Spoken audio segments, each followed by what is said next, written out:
So I'm driving home from a nice and easy hair color commercial audition, and I got the windows open, the music pumping, because I think I got it. I mean, I hope I got it.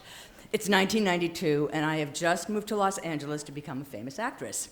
And I go to my auditions, I have a waitress job, and I get a part-time job teaching one class at a community college, and it's called Basic Sentence Writing and Paragraph Building, which, I mean, I can write a sentence, I can build a paragraph. I figure this is going to be easy. So the first day, this young lady, she comes in, she's got ripped up jeans, giant earphones, dark sunglasses, and she just walks in and she's late. And I say, excuse me, you're like 30 minutes late. And she doesn't even look at me, she doesn't take her glasses off, her earphones off, she just walks right by and she says, yeah, well, LA Unified was closed, so I just figured the college was closed. And I get all defensive and I'm like, well, LA Unified is grade school, this is college, don't you know where you are? And she turns, that a tan, gonna fade, you're gonna turn more white. I'm just like, one commercial and I am out of here.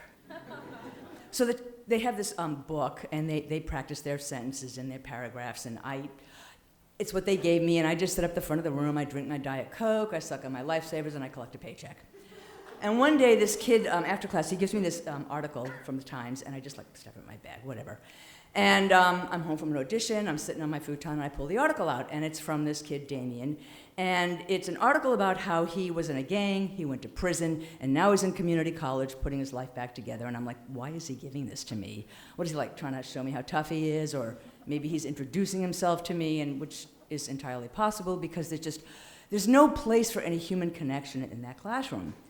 So about 4 weeks in, I'm like, okay, I gotta do something, and I don't know if I'm gonna get in trouble, but I bring in a poem, To an Athlete Dying Young. And it's about an athlete who dies young before he is no longer famous. And we read it, and I say, what do you think this is about? And this kid, Jose, raises his hand, and he says, well, maybe it is good to die young before you're not famous anymore. And I'm like, yeah, okay, good. And I see, some of the students are like shaking their head no, and some of them are shaking their head yes, and then boom!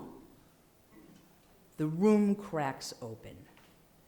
Damien talks about a friend of his who was stabbed young before he had a chance to become famous. And my friend with the sunglasses tells us about her brother who was shot in the Rodney King race riots. And then Lucas just stands up and points to his calf.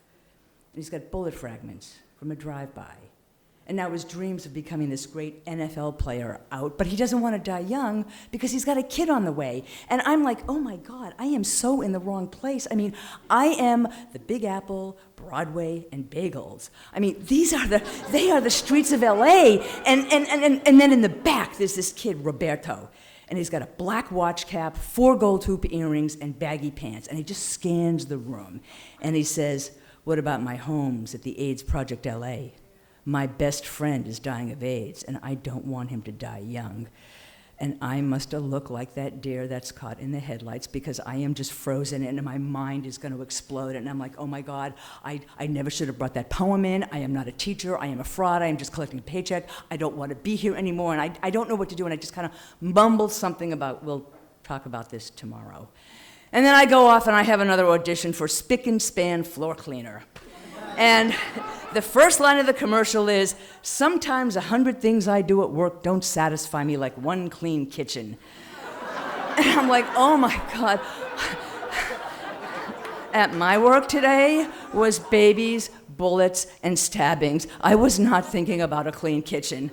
And I bungle the audition, and the next day we talk about the poem, and they really want to talk about it, and it's exciting. And then I bring in another poem the next day, and then some short stories. And the next thing you know, there's like a connection happening, and I'm sharing about New York, and they're sharing their lives, and this goes on for the rest of the semester. And it's the last day of school. And my friend with the sunglasses gives me a note and leaves. And I open that note, and she writes that when she first met me, she thought I was a snobby white bitch.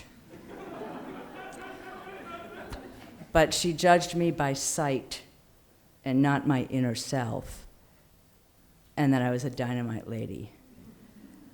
And I'm just holding that note, and I'm like thinking about how I wanted nothing to do with these students. I wanted nothing to do with the class, with the school, nothing. And 30 years later, I'm still in the classroom. And I'm still teaching my students, but my students are still teaching me. Thank you.